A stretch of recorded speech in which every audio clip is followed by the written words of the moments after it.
This is David Bernstein, founder of the Jewish Institute for Liberal Values. JILV supports the free expression of ideas and opposes the imposition of critical social justice ideology inside and out of the Jewish community.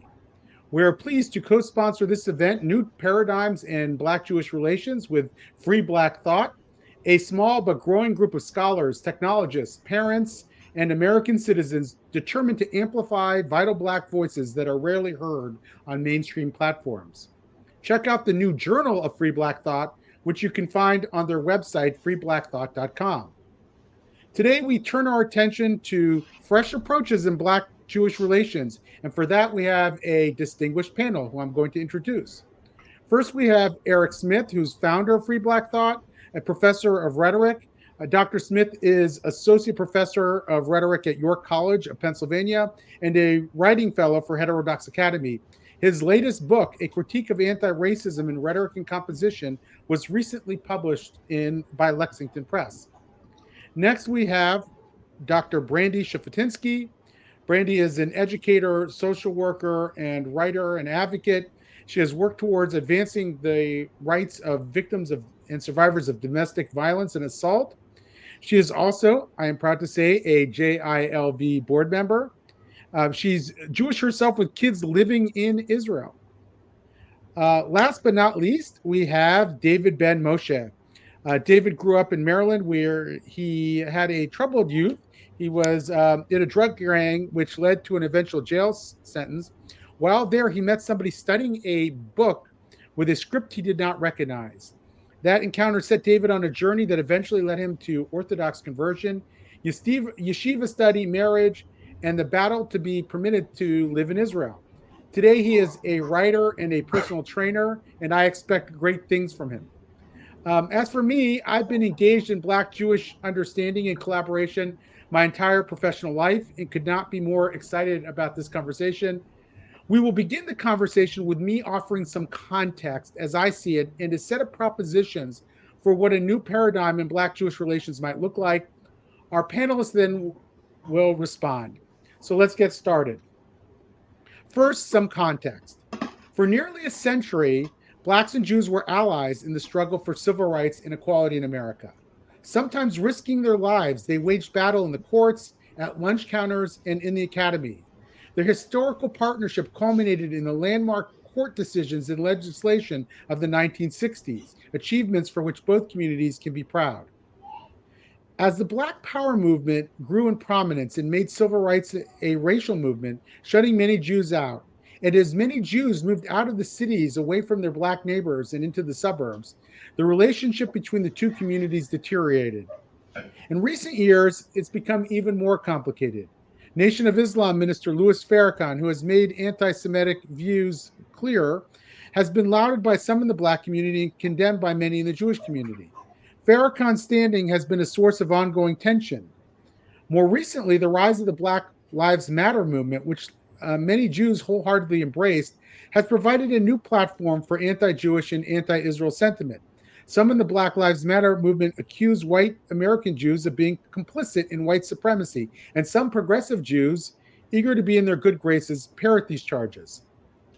In October 2016, I wrote an article arguing that Jews should engage in criminal justice reform, which I regarded as the civil rights movement of our time. And I argued that it was crucial that Jews remain proximal to Black activists in engaging social issues. I ended the piece with the following observation. It will not be easy integrating the Jewish community into civil rights coalitions, some of which hold very different political sensibilities. Young activists routinely invoke phrases like white supremacy to describe Americans' prevailing power structure, and this may sound extreme to many mainstream Jews. Rather than feeling obliged to use these terms, however, the Jewish community can develop its own social justice vocabulary and come to the table in its own voice. Well, I was wrong, it turns out. It became apparent to me in the ensuing years that the civil rights movement of our time, such as it is, demanded not devotion to a common social agenda, but complete ideological uniformity and consensus. One cannot easily join criminal justice reform coalitions, I discovered, without professing total deference to a doctrine of racial essentialism.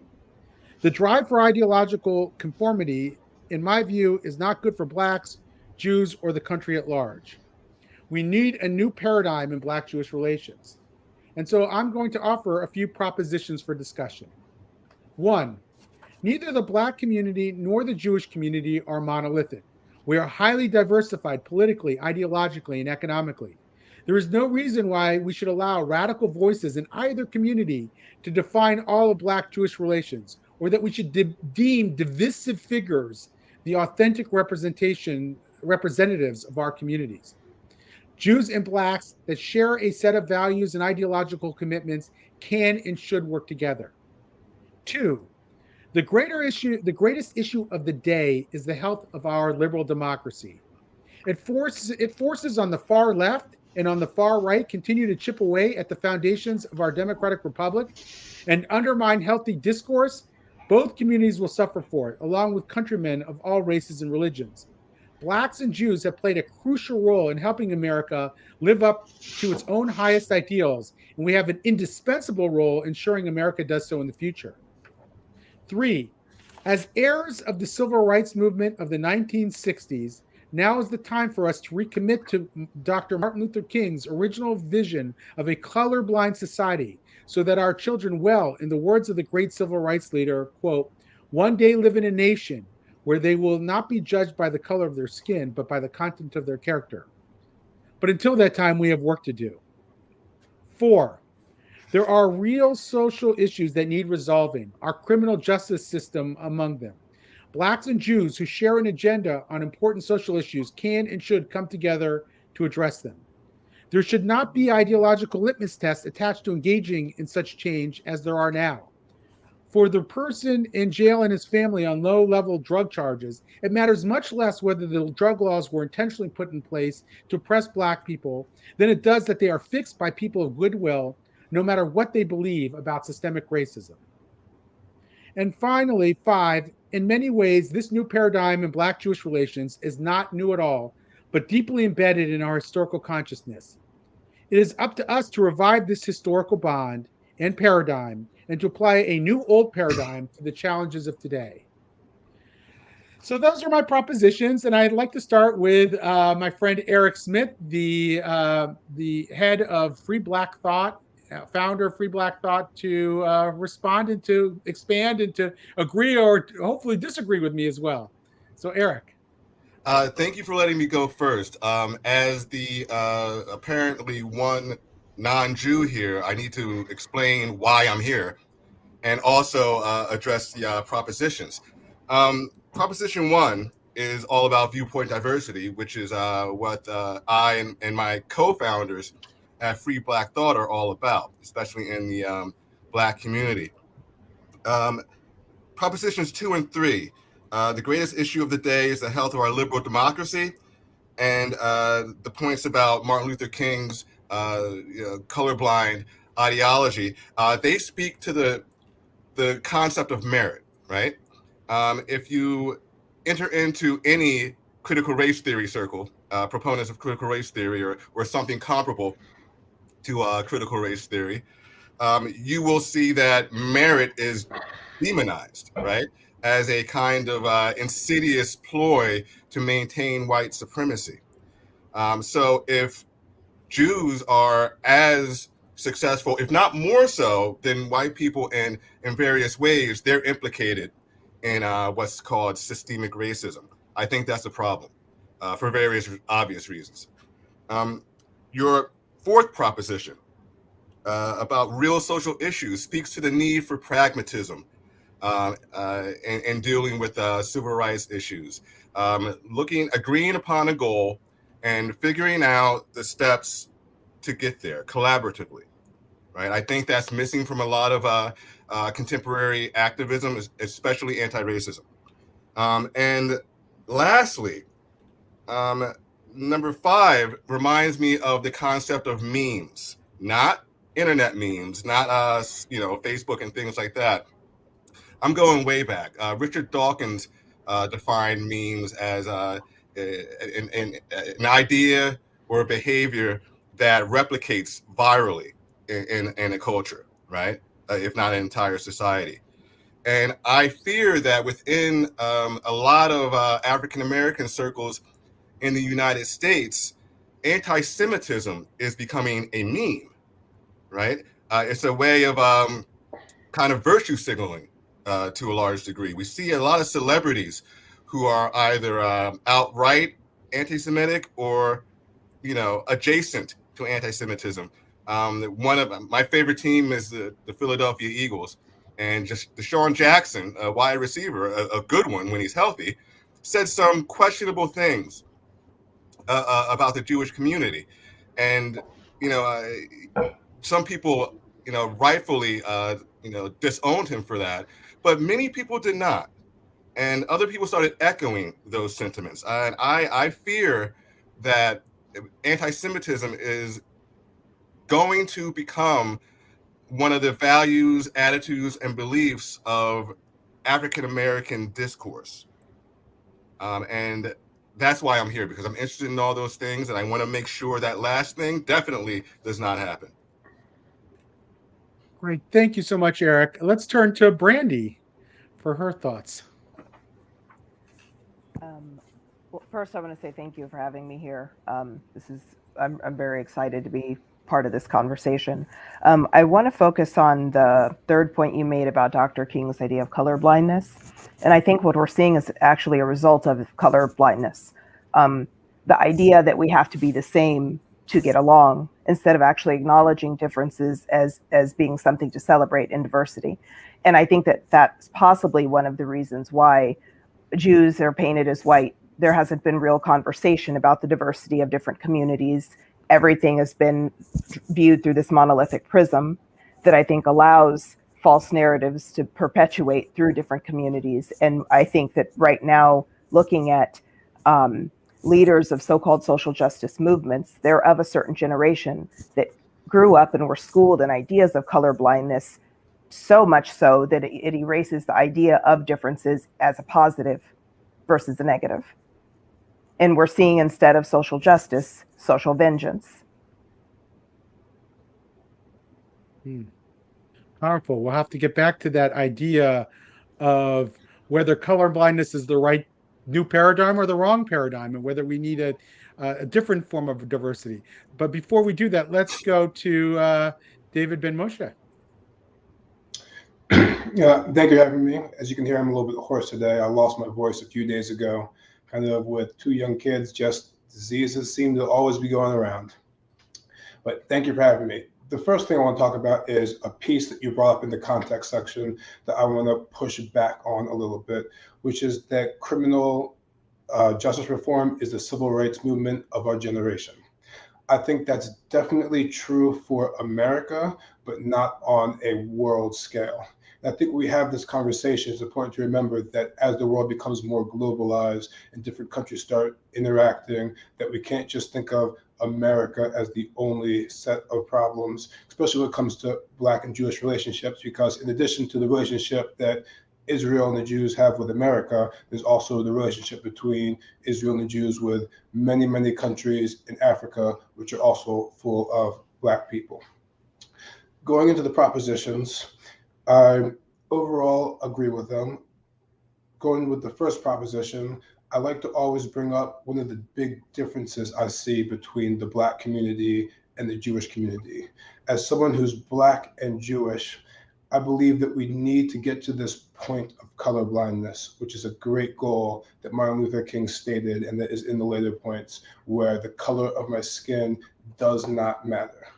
On the other hand, I think it's always important that my Jewish identity is a part of me. And the real difference I see between those two identities is I see my Jewish identity as an inclusive identity and my Black identity as an exclusive identity.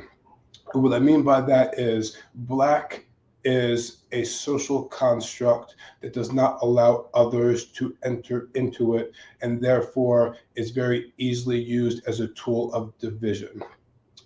For example, Eric brought up at the beginning that like, oh, I'm the only one on this who's not Jewish, but in 5 years' times, he could be. On the other hand, you, David, there's no process you could do to become a Black person or an African American, and that is a big difference between the two identities, which is one of the reasons why this colorblindness with these unchangeable, unwelcoming identities is not the direction that the human race needs to be going. Interesting. Eric, there's been a lot of talk in our circles about whether color blindness is the right paradigm for now, or whether it's a distant future aspiration, whether but we need, in the meantime, racial consciousness in order to get to that point so that we can ameliorate some of our past and current disparities. What do you think about that? Both David and Brandy went different directions on the issue of colorblindness. Where do you fall? I want to re-acknowledge that colorblindness is a metaphor, right? And not a literal thing. Nobody's walking around thinking that people are translucent. The whole point of colorblindness is to minimize partiality, right? It's to, whether I like you or hate you has nothing to do with your skin color. That's the point of colorblindness. Whether you get this job or not doesn't depend on your skin color, right? It depends on your ability to do the job. And for that reason, I embrace colorblindness. You can be colorblind without ignoring people's identities and differences and things like that. You can acknowledge those identities and differences, but you're colorblind in that person's merit, that person's skill, right? That person's usefulness for the job does not depend on immutable characteristics like skin color. Brandy, you raised this issue. What did you think about what Eric just stated? I think that that's brilliant, and that's the point. When people use, "Oh, I'm colorblind," it's I don't see color. Like, I'm not acknowledging your difference, because if I did, that would mean I would have to treat you differently. And I think that that's an important part to bring up. It's not that I don't want somebody to see that I am a Black woman. I am. I'm proud of it. It's something to me that I embrace. And like Eric mentioned, that doesn't mean that I should be judged or excluded from positions of professional positions, from spaces in academia, et cetera, because I'm a Black woman. But anytime the conversation comes up, I'm always, "Oh, I don't see color," and I'm like, "Well, that's part of who I am. You're telling me to my face that you don't see a piece of me, because if you did, it would be a problem." I take issue with that. Interesting. Well, I'm glad we fleshed that out a little bit. I don't think you don't hear, again, in the spirit of free Black thought, we're trying to platform voices and ideas that you don't often hear in the public sphere. And I think this is a very interesting and rich example of that. I want to turn to the issue of sort of racism and anti-Semitism for a moment. And I think I'll start with anti-Semitism. I'm been a long time, as I said before, interlocutor with Black community and Black Jewish relations. And over the years, especially before Black Lives Matter movement sort of came into the public sphere, we talked a lot about Louis Farrakhan. I remember the Million Man March, which became a major issue between Jews and Blacks. There were a few Black leaders who refused to participate in it because they didn't want to hurt their friends in the Jewish world. But many thought that this was unfair on the part of the Jewish community to highlight Farrakhan's anti-Semitism when the much more compelling issues were on the table at the Million Man March. I want to start with, let's say, for David. I know you were probably a young guy during those times, but how did you, over time, come to see the Million Man March and the issue of Black anti-Semitism? Especially when it comes to statements like those that come from Farrakhan. It is, to me, a clear example of an unacceptable double standard. Anti-Semitism must be fought in every way possible. Racism must be fought in every way possible.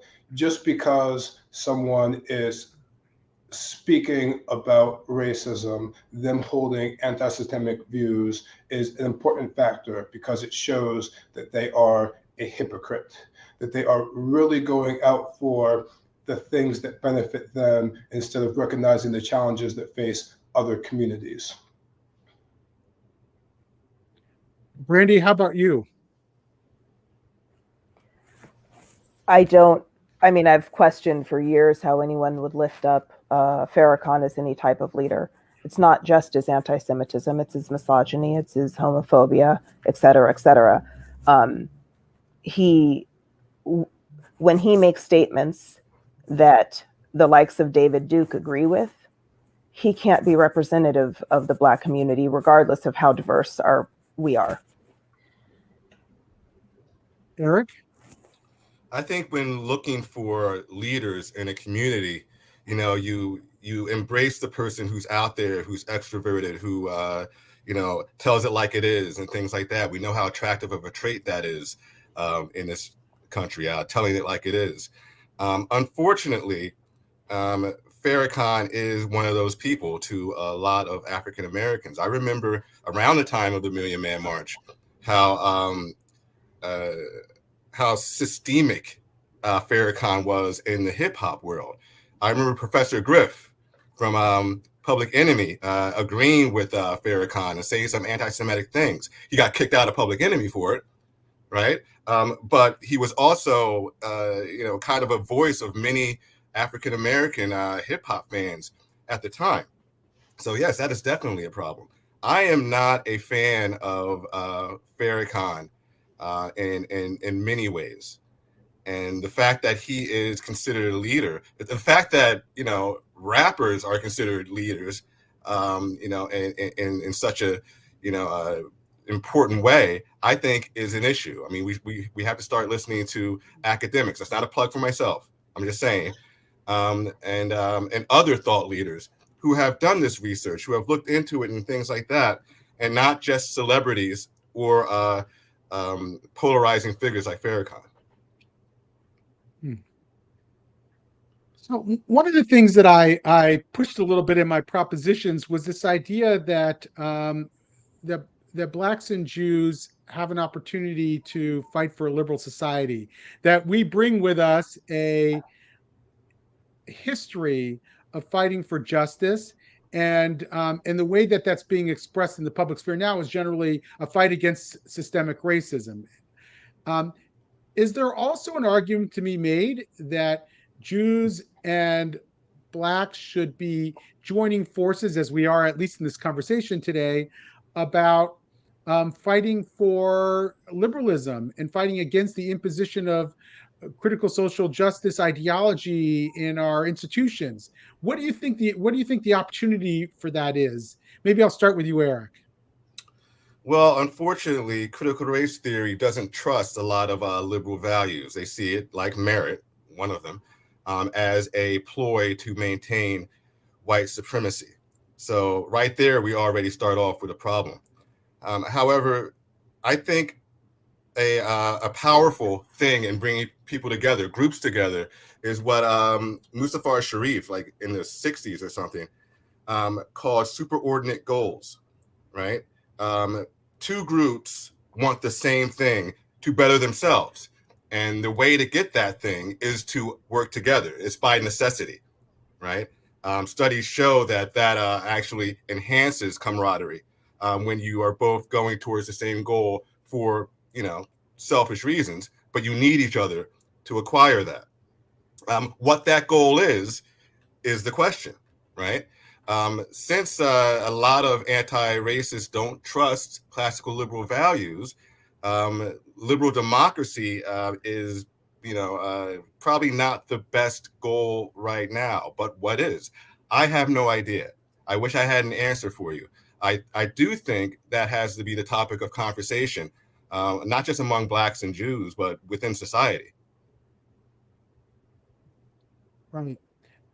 David, what do you think about liberal democracy as a common agenda, and expanded, if you will, to criminal justice reform as well? To what degree do you think there's a common agenda for Jews and Blacks on the issue of criminal justice reform, or liberal democracy, or both? First, to discuss liberal democracy, I think the fight for the liberal values of democracy is the primary challenge that is attacking the democratic world in general right now, and everyone who believes in democracy needs to fight for it. Democracy can only flourish if we're not afraid to express our opinions and disagree in each other. As I learned democracy way back in school, the most basic thing we're fighting for is majority rule and minority rights. And if the minority is silenced and we're unable to listen to them, we can't stand up for their rights. And this critical race theory idea of silencing all of the opposition is just way too similar to the Cultural Revolution of China, where there's the party line, you have to stick with the party line, and no other thoughts or ideas are acceptable. And that is the end of the democracy and the beginning of a totalitarian regime where your thoughts are monitored and disagreement is enough to get you incarcerated or punished. As far as both the Blacks and the Jews working together on criminal justice reform, I think that they are a perfect match for the task. African Americans and Black people, and really brown people of all different kinds, have suffered the most from our current system of mass incarceration, which is unequivocally a terrible human rights violation that we need to look at and fix and have a reckoning with. And I think a lot of the experiences that come from Jewish culture and Jewish history can help us come to a positive reckoning when it comes to acknowledging what has gone wrong in the past, but more importantly, focusing on building a better future. We can disagree about how systemically racist it is, about how it became that way, whether or not that's way, who's responsible. But we want to use our knowledge of the past to look at our present situation to create a better future. And I believe that is part of the Jewish idea of how we approach the world. And it's also how the Black community needs to look at the situation in the world so we can all step into a better future together. Great. Brandy, what do you think? When I think about liberal democratic values, I think about two things. One, freedom of expression, to have the space to disagree, to not toe the party line without fear of punishment. And the other is the building of civil society. So one of the things that democracies have is civil society, and those are, in my opinion, built in K through 12 public schools. That's where civics is built. That's where learning about what makes up the community you live in, learning all of that happens in schooling. And the idea that's coming out of the extreme left right now is erasing and acknowledging all of those things that actually build liberal democracy. So what happens is you have one ideology pushed at the expense of free thought. And so figuring out how do two communities, how does the Black American and Jewish American community work together to achieve anything, whether it's criminal justice reform or any other human rights issue, in an environment that doesn't allow freedom of expression without fear of punishment from, something extreme, what happens in an authoritarian regime like being jailed or not getting tenure in university because you're not spewing the same liberal rhetoric that's coming that the university or department wants to push. Anything like that equals punishment. And if there isn't the space to actually express ideology and have discourse and discussion without fear of punishment, I worry that the foundations of liberal democracy won't hold or can't hold. Great. Thank you. So we continue to get some questions from the audience. I'd urge others to do so. And there seems to be a lot of interest in sort of going back to this issue of colorblindness. It's not every day that we're able to discuss this openly, and I think people naturally have some pent-up views that they want to get out there. So I want to read a couple of these comments and see if we can talk about identity and colorblindness. It's interesting, we're talking about colorblindness, and yet we are having a discussion on Black-Jewish relations, which inherently invokes the idea of color. Helen Pluckrose, who's one of the great thinkers in the sphere of liberalism, wrote in, interesting thoughts on colorblindness. I think the term should only apply to a principle of not evaluating people by their race. It shouldn't be a pressure, there shouldn't be pressure not to have a cultural identity. And she goes on to say that equality doesn't have to be sameness. If someone's Caribbean culture is important to them, this just means it is part of them, like my British tea drinking is part of me, not superior or inferior. And Andrew Peston, who's an academic and thinker, added, "How the classic question: how to simultaneously promote real equality with affirmations of ethnic, cultural, and racial identity." So, any thoughts on this? Sort of challenge of both maintaining one's own identity, and I think Brandy, you spoke to this, and at the same time trying to build this sense of equality. Eric, let's start with you. Are people really having a hard time doing that? I mean, I remember as a child understanding what colorblindness meant. It didn't mean I didn't see somebody's color literally. I was 10 and I got that point. How are people still confused about this? I'm sorry, I'm being snarky right now, but I'm really frustrated by people who bristle with this concept of colorblindness. You can acknowledge somebody's cultural identities and be colorblind in that their skin color is not the most important thing about them and not the thing you look at when judging their skills, their merit, or what have you. That's what colorblindness is. It's really simple. And I don't think it's that hard to acknowledge somebody's identity and not put so much weight on race that it's their most important factor. Brandy? I think you hit the nail on the head. You said acknowledge their individuality. Well, right now, what's happening is individuality is being ignored, right? Because that includes things like merit. Instead, groupthink is being pushed. So if there's an ignoring of individuality, then what you're saying should happen isn't. Within the Black community, or no, within social justice movements. So it's looking at, so an example, okay, we can address systemic racism. I think that, civil rights throughout the centuries in the United States have addressed systemic racism, but they're doing it at the expense of addressing individual racism. Right. Yes. Well, those social justice activists are the ones pushing back against colorblindness, right? They're the ones who are saying, white America is trying to push this idea that my skin color and identity doesn't mean anything, when that's not the entire point of colorblindness at all. So within those social justice circles, there is this push against colorblindness, and I just don't get it. I think they're also exhibiting the hypocrisy, because while they're saying, okay, we should be colorblind, but white people are doing A, B, C, D. Right. So you can't have it both ways. It doesn't make sense. Yeah. David, you want to add anything to that? I think it's very important we talk about people connecting to their cultural identities and talking about the differences between culture. And this is a very unpopular idea in the progressive world, that not all parts of people's culture are positive and need to be brought into everyone's future. Things like honor killings.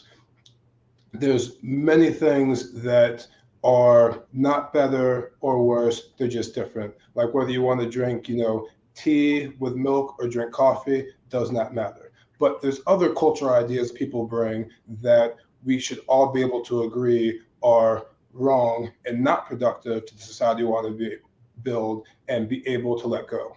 And one of the things that we all need to do with our own personal histories and culture is look back and think, what from my culture and history I want to bring forth what edifies me, what helps me create a better world, not just for me, but for everyone around me, and what part of my cultural identity can I say, hey, back then they got it wrong. I can't agree with this. We need to move on and do something different. So I'm going to pivot here for a second. One of the criticisms of a forum like this is going to come from the social justice left that might say neither of you, Jews and blacks, and Jews and blacks, as the case may be, are really speaking for your communities. That your communities overwhelmingly are ideologically monolithic on these issues. That the true and authentic representation of the Black community should be woke voices, if you will. And they could even say the same about the Jewish community. The vast majority of the Jewish community is not having this conversation. As somebody who's been in the Jewish world for a long time and been in these spaces, I can tell you that I'm not sure I would have been able to host any one of you three voices in any forum that I was associated with in the past, because it would have been viewed as me cherry picking somebody from the Black community who represents a view that I might be sympathetic with, but doesn't really represent their community. How do you think of that challenge first, and what do we do about it second? I guess I can go. I am not here. Let me just be clear about that. Representing the Black community, that would be hypocritical on my part, since I'm a co-founder of Free Black Thought, which is all about viewpoint diversity in the Black community. I also have an issue with these two ideas. Am I a Black person named Eric Smith, or am I Eric Smith who happens to be Black? Right? Those are two different takes on what we're talking about right now regarding representation and things like that. I typically go with I'm Eric Smith who happens to be Black. Other people do the other way. That's fine. But the fact that, those two ideas coexist within Black communities is something that isn't acknowledged enough. And I plan, and my co-founders of Free Black Thought plan on expressing loudly and often that those viewpoints are there. Great. Brandy, I find what it do you think about this authentic representation idea? I find it interesting that anyone who self-proclaims to be progressive would want to think that they have any idea of what represents anything. I find that a very entitled position to take, to say what one person represents or who they represent or know. Most people believe like I believe. It's very egotistical. And I agree with what Eric said. I'm here representing Brandy. That's who I am. There has been a lot of conversation and discussion where people are pushing, no, most people agree with us. And when it comes to polling or in the political world, a lot of that has just been proven to not be true. I think that there's this idea that, there are more, what is the term? The silent majority. And every time that idea has been pushed, it's been proven false. And there's been this erasure of moderation and moderates and pragmatism and rationality that I think isn't really reflective of many different communities, at least in the United States. Great, thank you. David, thoughts? Speaking to that person, I would tell them this. When I speak my thoughts and my views, they are the accumulation of my life experiences and what I've learned so far to date.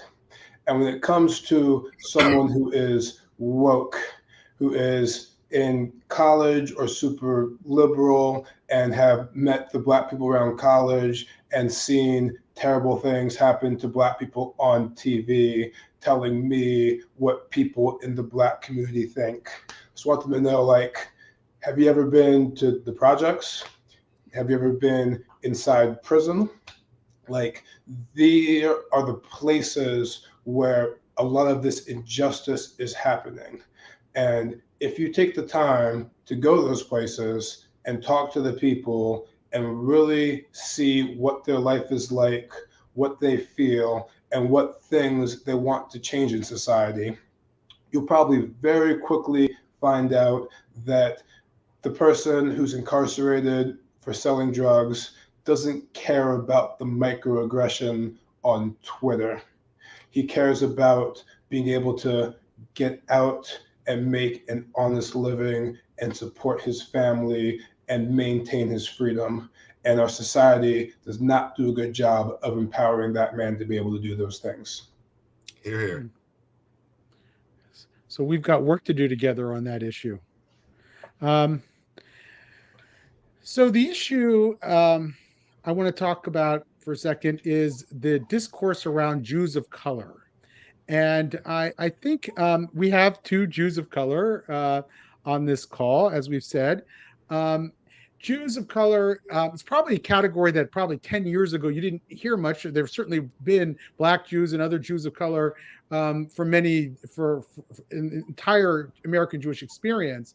But the way that the discourse has emerged is that Jews of color are sort of a category of oppression within the Jewish community, that they have been largely excluded in Jewish life, that they haven't been widely recognized, that Jews of color have faced indignities, and I've seen this, so I'm not discounting it, that they face indignities in synagogue where somebody might say, think that they're the help. And then find out that they're actually just a congregant or a visiting person, and so forth. I know, David, you faced your own challenges in Israel with Aliyah, becoming a citizen in Israel. And there's another more recent charge I've heard that that white Jews have been complicit in white supremacy as well, and that's part of the Black Jewish experience in America is with their fellow Jews is complicity in white supremacy. Can you tell me what you think about the category of Jews of color and what you think the Jewish community needs to do to live up to its own highest ideals? And why don't I start with Brandy on that? I reject those terms. I don't use white Jews and Jews of color, or Jews, a Jew's a Jew. I think that it's very American-centric. And I also acknowledge that as a Black Jewish woman going into a non-Black Jewish space, I've faced some of the things that you've mentioned before. And I think that really is just reflective of American society that isn't necessarily rooted in racism, but more so colorism. So the idea that a Jewish person looks only like this, we tend in the United States to shrink people down to really small boxes, communities, to making them very, very, very small. And that's the only way that you could possibly be Jewish, or the only way you could be Black, or the only way you could be a woman is to be fit in this very small, tiny mold. Jewish people predate race. And we don't get that idea in the United States because we're very American-centric here. We don't get a more international and global point of view. And that doesn't mean just non-Jews have that. I think the Jewish Americans also adopt a lot of that American-centric ideology. And I think that that's part of the reason that people like me have faced the issues we faced going into non-Black Jewish spaces. David, what do you think? I think the key to dealing with this is education and exposure.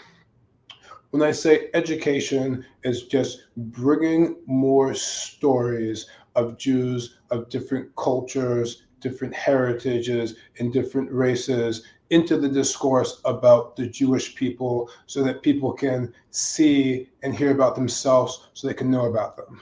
And next is just repetition and exposure. Kind of, you can hear one story about a Black Jew, and it's not enough to break the paradigm you have in your head of that's not what a Jew looks like.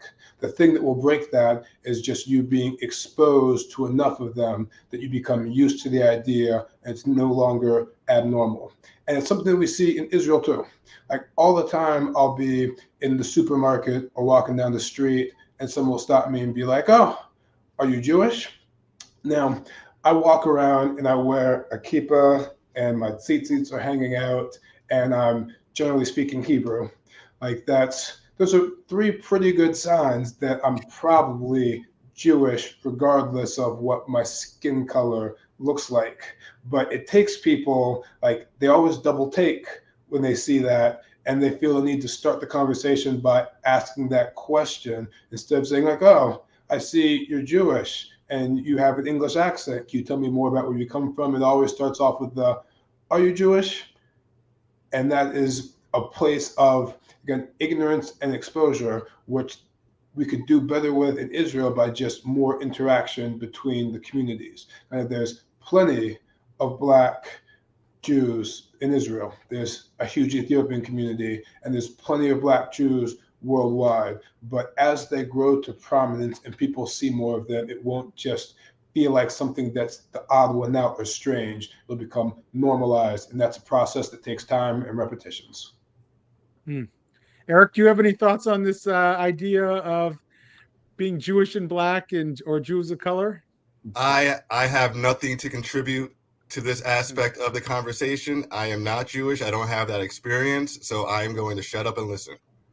Okay, gotcha.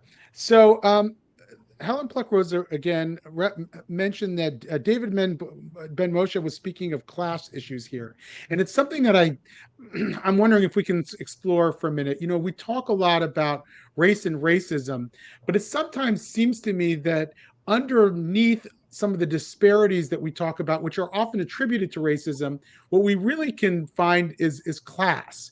And economic issues. I've seen that with the health disparities, that once you control for class, you find that some of the racial disparities are really class disparities, and that poor white people or Latino people face some of the same health disparities that Black people do. And I'm wondering if you can hit on that. To what degree do some of these disparities that we're seeing and debating in the public sphere, are they really functions of class and not race?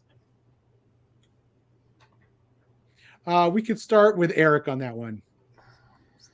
I think it's mostly class, really, and has been for quite some time. I think middle and upper middle class sensibilities align more with classical liberal values, and it's more normalized in middle and upper middle class circles. So to abide by those isn't to sell out or to imitate or something like that. So this idea that if you're successful and if you are fulfilled, then you must have done something wrong. You must be, helping the oppressor or wanting to be the oppressor or something like that. That ignores, social construction within socioeconomic circles, right? Middle and upper middle class people tend to have different avenues or different resources available to them that others don't. And, abiding by those resources, again, tends to align with looking at classical liberal values as a good thing, right? So that's my answer. David, what do you think? I'm going to disagree with that slightly. I don't think that class is the main underlying issue. I think we look at the problem of disparity in our modern world, we need to always consider it what I like to call a multifactorial problem, in that we have many, many different factors playing in, and they're all interacting in ways that aren't really predictable, because we can't do that fun thing they do in science, where let's get all the variables exactly the same and change just one variable and then measure the results. Because it's so complex and intertwined, and race has an effect on class, class has an effect on race. We talk about different groups in the country of the United States, like when people came to the country has a big effect on them. A lot of new immigrants tend to be highly successful very quickly, such as like the Caribbean American community and a lot of the Asian community. And a lot of that is, I like to think about the people who have the mental attitude where they want to push themselves to go to a new country to fight for opportunity, which is a difficult thing, are the type of people who will probably be successful, instead of like the people who are like, you know what, things are okay right here, I'm just gonna like hang out. And I don't like to say what issue is the main issue. I don't think it's race. I don't think it's class. I think it is a plethora of issues that we need to always step back, look at the whole picture, and just think about how we can improve each individual aspect. And as we improve the aspects over time, we'll get a more equitable society that will treat everyone better. Man, David, Sure. in Moshe, can I ask you a question? Do you think we talk about class enough? I mean, yes, there are various factors. Yeah, do you think we talk about class enough? I would rather say that, we don't talk about class enough. You're right. I'm going to give you that one. I think that. Well, I'm just asking, Yeah. Well, I was initially going to say that we talk about race too much, but I think that it's more accurate, like once I thought about it a little bit, to say we don't talk about class enough, because we tend to focus in on race like it's the only one, or as if there's no problems at all. There's a great amount of society that wants to talk about, like, race is no longer an issue. We've had a Black president. If you can't get it together, it is 100% your fault. Pick yourself up by your bootstraps and be successful. And when we do talk about disparities, we only talk about race, but I think we need to talk about all the different factors more. Probably race doesn't need to be stepped at more, but everything else we need to talk about more. Brandy? That's an interesting one. I actually have to think on it. I do agree that we don't talk about class enough, or maybe not enough. We don't talk about it on its own. Anytime class disparities brought up, it's always linked to race or linked to gender. It's not talked about in an experiential or historical context. And I like the point that David brought up. The immigrant story matters. How did you get here? Matters, because that impacts the experiences after you're here and the generations that follow are here. And I don't think that those conversations are had where there's an understanding between communities as to why certain communities look different. So newer immigrants will look at Black Americans that have been here and descended from enslaved people and wonder, well, what's taking you guys so long to catch up? And Black Americans will look at new immigrants and think, okay, they had to have done something to achieve whatever socioeconomic higher status that they've achieved, and whether that's being white adjacent and all the rest of the terms that are kind of being thrown out there. I mean, there isn't a real understanding in the history of what David mentioned and said, that who comes here and when the first wave comes and then the second wave of immigration, like the generations that follow, and what that means for their socioeconomic status. We've gotten one question from Benjamin Pollack that the net worth of Black people is far lower than other groups. What do our panelists think of some form of reparations to help ameliorate that disparity? Eric, you want to start? What's your view on reparations? I actually have no idea what you think about reparations. Do I want to start? No, but I will. This is a difficult issue, because in what form are these reparations coming, right? Is it institutional, right? Are we going to fund institutions in certain communities, like education, for example, and make that comparable to the best schools in the country? Are we going to just hand over money, right? These things have to be discussed. And what's more, there has to be an agreement on what to do with these reparations, right? How are we going to use this money? Are we going to use it and put it into the community? Are we going to use it individually and create upward mobility that way? All this is to say, I have no idea. Brandy? When the question of reparations comes up, the first thing that I ask, I'll answer a question with a question, is what are you paying back for? If you're paying back for so that, okay, this community can have equal financial status to this community, then I say, no, that's not an excuse for reparations. If you're talking about paying back a people that gave free labor, unpaid labor, okay, what form would they come in? I mean, this isn't about, okay, every white American has to write a check every month and that type of thing that where the conversation devolves down into. You're talking about, okay, well, the United States as a country benefited off of the free labor of generations of enslaved people, and these are their descendants. So, okay, tax breaks or not paying taxes in this, maybe. But I think it's more complicated than we have time for here. but also then the conversations really go, what's being repaid? David? So I get to go last, and I still don't have a good answer. I mean, it is so complex on so many levels. Like, I don't believe that just handing people money ever solves any problem, because if you don't have the education to back up how to use that money responsibly, it just gets wasted. We also can talk about like who gets it. Like, you have to be the direct descendant of an African American slave. Say your ancestors came over after slavery and weren't actually enslaved, but you still look black. So you had to deal with like the racial tensions, but you didn't do the free labor. Like, do you get the check too? Does like a new immigrant from an African country get it because they've lived a few years having to live with the stigma of the way they look? I really have no idea what reparations could look like, and whether or not I would think they're a good idea completely depends on what it looks like and how it helps people and how it makes our society better. What I think is a better question to ask is how we can show not just America, but the world, that we've honestly come to a reckoning and an admittance of the things that went wrong in the development in this country, and a commitment to make the country better.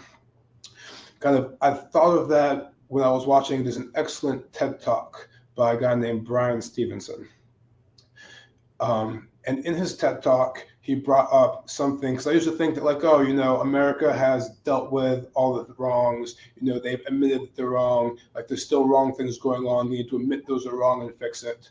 But I think the problem goes deeper than that because of something I heard in this TED Talk. In the TED Talk, he talks about going to Germany and speaking with someone about the death penalty in America. And one of the lawyers comes to him after the talk and says, we couldn't have the death penalty in Germany. With our history of murdering people systemically, we couldn't have any sort of program that was killing people under the guidance of law for any reason, because just we know what we did, and there's the fear that the system could be used in the wrong way. And then he responds back that, he's never really thought of it that way, but, if Germany had capital punishment and for some reason were murdering people that happened to be predominantly Jewish, it would make him very uncomfortable. And it seems like it would make the Germans very uncomfortable. But in America, where we go from slavery to Jim Crow to a prison system that predominantly is incarcerating African Americans, and still so many people can't see that there's any racial problem at any step of the way, I think shows that we need to come to a reckoning that these problems can happen, and not only fix them now, but work on preventing them in the future. Thank you for that.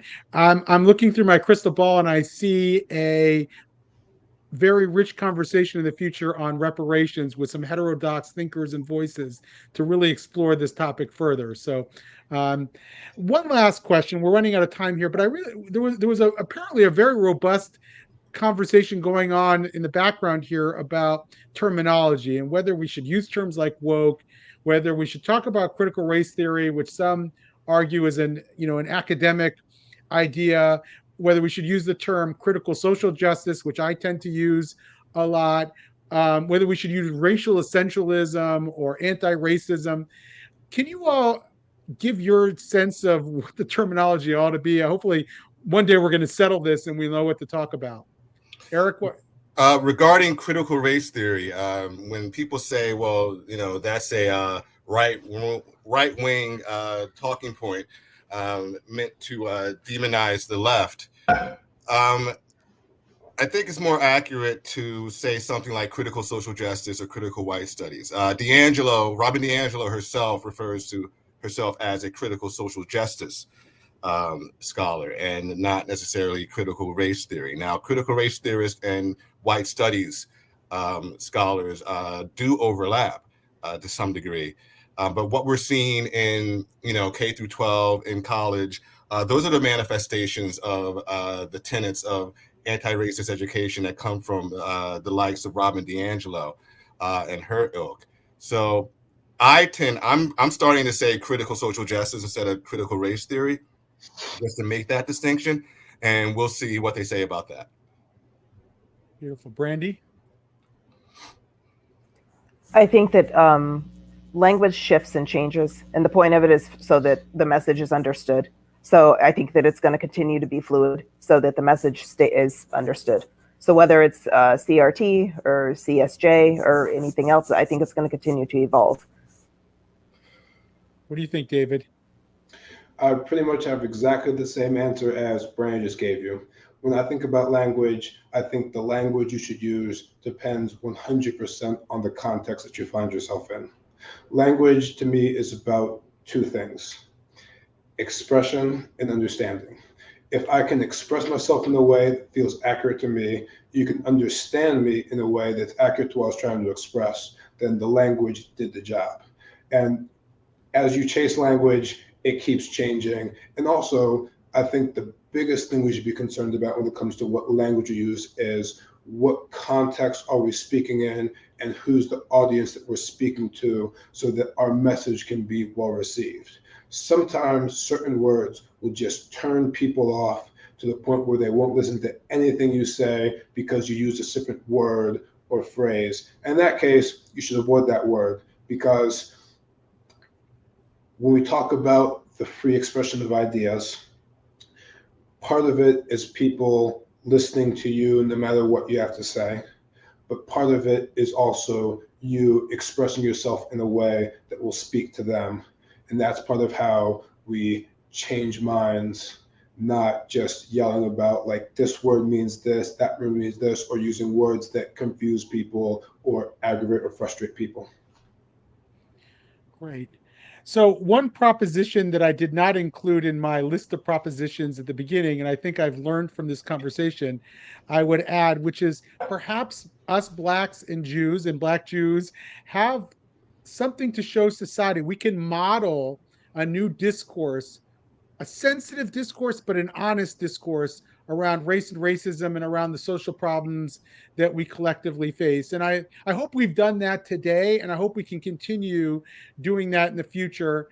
And this has certainly given us a lot to think about and a lot to plan for in the future. So I want to thank our panelists, David, Eric, and Brandy. Thank you so much for this very rich conversation. And thank all our viewers and supporters for being there for us and for supporting our organizations. Have a good day. Thank you. Thank you. Thank you.